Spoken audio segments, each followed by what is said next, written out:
Hey, since you're here, I guess you're wondering who should you choose to be your starters for Pokemon Mystery Dungeon Rescue Team DX. So let's just cut to the chase, and the best starters are...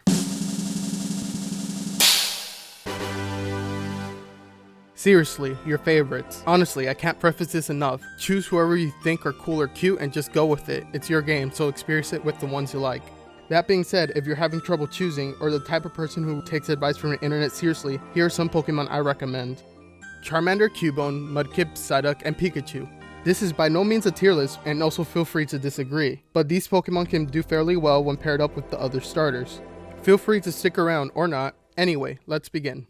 So first up, it's Charmander. In its base form, Charmander's pretty okay. When you start the game, it comes with Flame Burst, a decently strong ranged attack that does splash damage to anyone adjacent to the target, and Dragon Rage, a good move that can 1-2 shot weaker enemies in the early stages of the game. However, the reason you want to choose Charmander though is for Charizard. Charmander receives a huge power spike when it evolves to its final stage. Charizard is a high damaging Pokemon with lots of strong ranged options. Most notably, it gets access to Heat Wave, which allows it to clear rooms with ease. This move is incredibly helpful, and it alone makes Charizard one of the best performing starters in the game. Through TM, Charizard also gets access to Brutal Swing, an attack that hits multiple enemies within a 2-tile radius centered around Charizard. Perfect if you find yourself being surrounded. If you're choosing to go with Charmander, try pairing it with a water or grass type starter as they help with its weakness to rock and ground types. Mudkip in particular makes an excellent partner for Charmander, as both Swampert and Charizard's typings cover for each other's bad matchups. Swampert's ground type is great with dealing with electric types, while in return Charizard helps out with grass types.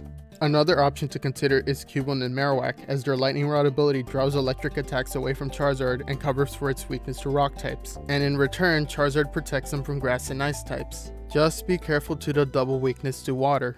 Next up we have Cubone. Cubone is potentially one of the most versatile starters in the game. It might not look like much at the beginning, but has an array of strong moves it can learn from. Some include powerful ranged team attacks like Ice Beam and Flamethrower, and strong room clearing ones like Blizzard and Earthquake. Its most notable moves through level up are the multi-hitting attacks Boomerang and Bone Rush. Boomerang is a long-range move used for sniping down foes, while Bone Rush is a close-range attack great at dealing tons of damage to a single target. Both function even better with the new rare quality Rapid Bullseye, which guarantees multi-hit moves never miss. Cubone comes with Lightning Rod, an amazing ability that draws in enemy electric attacks, nullifies them, and increases its own special attack. This makes Cubone a fantastic partner for anyone weak to electric types. Even if your team isn't particularly weak to electricity, being able to nullify a damaged type is fantastic. As previously mentioned, Cubone is a fantastic partner to the water type starters, as it's able to save them from electric types. Maybe not so much Mudkip after it evolves into Swampert. For similar reasons, Cubone is great with Charmander, as it's able to cover for Charizard's electric weakness as well. The grass type Bulbasaur is also a decent option if you're concerned about water types, and Pikachu is a good option for minimizing as many weaknesses as possible. Cubone can also assist the normal type starters Eevee, Skitty, and Meowth, as they tend to struggle with steel and rock types. The next two Pokemon are Psyduck and Mudkip. Since they're both water types, it seems appropriate to present them both together. While there's a lot of overlap between their abilities, both bring something different to the table that are unique enough to be mentioned. But to preface this, all 4 water type starters in Pokemon Mystery Dungeon are extremely solid options, and you can't go wrong with any of them. Each of them have good stats and learn sets. Notably, all of them learn Hydro Pump, Ice Beam, and Blizzard, meaning that ranged attacks and clearing out rooms will be no problem at all. Psyduck is notably the only starter that has access to psychic attacks early on during the story.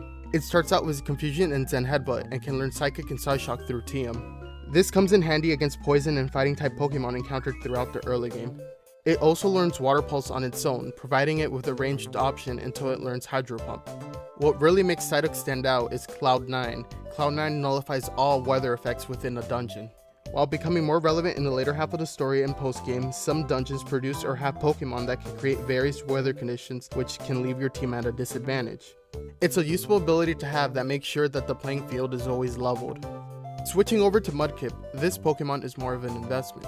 Mudkip starts out with Mudslap and Mud Bomb to deal with electric type threats, but suffers from not having ranged options outside of TMs. However, what it does have is great late game power, as Swampert is a tanky Pokemon that specializes in clearing out rooms of enemies, learning Muddy Water and Earthquake alongside Blizzard.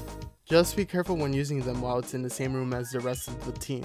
Its new ground typing also removes its weakness to electric types. Both Psyduck and Mudkip benefit greatly from having a fire-type teammate to cover for their weakness to grass types. Mudkip particularly pairs up well with Charmander, as Charizard and Swampert's typings complement each other greatly. Cubone is another option if you wish to cover against electric types. However, it's not as effective with Mudkip once it becomes a Swampert. Mudkip and Psyduck go well with the grass type starters to cover for their weakness to fire types. Mudkip is also potentially effective against flying types as it learns Rock Throw on its own. Psyduck, on the other hand, does well to support the normal type starters by using psychic attacks against fighting type Pokemon.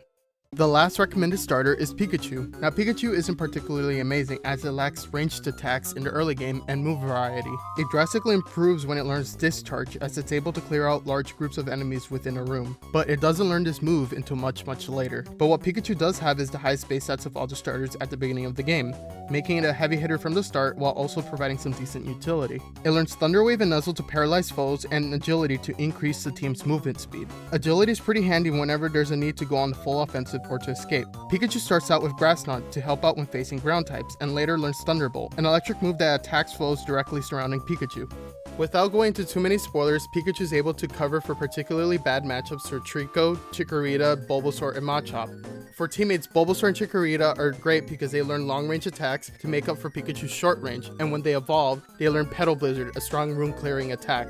All the water starters are also great as they are able to help with its weakness to ground types. Psyduck in particular is great for one specific fight. And as mentioned before, Pikachu supplements Machop well as it's able to cover for its weakness to flying types. One last note, if you're interested in making the game much more challenging, then I'd suggest Machop and a grass type starter. I mentioned this briefly when talking about Pikachu, but the original games were terribly biased against them, as some of the bosses were difficult to get through with either or. Although the game seems much more balanced now, I'm sure this still will present itself to be a challenge. So there you have it, some starter recommendations for Pokemon Mystery Dungeon Rescue Team DX. If there's any other starter you would like to recommend, feel free to comment down below with your reason why. Anyway, thank you for watching my video. I hope you have a nice day.